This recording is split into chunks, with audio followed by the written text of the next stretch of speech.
Okay, so here's your little Hot Rodders tech tip for exhaust wrap. Now, I've used this exhaust wrap on my 72 Mustang here because I just like the looks of it, but a lot of people use it on their bike pipes or whatever application, you know, keep the heat down.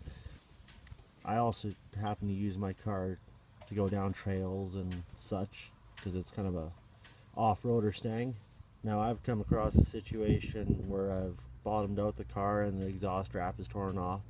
So whether you can't make it to the city to get yourself the proper steel zip ties, you can also use this little trick to fix it up. Or maybe if you're in a jam or a budget build, or you don't care how it looks, this is how I'm going to repair this.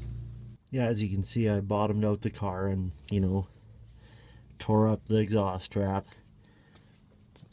And I can't make it to the city to find the right steel ties, and, you know, I'm just gonna make do with some hose clamps. Not be the prettiest of fixes, but your exhaust wrap is all tied up and you're ready to go trailing some more. Or, you know, if you don't care how it looks and you want to save some money on the steel zip ties, you can just get yourself some hose clamps, and that's one way to do her.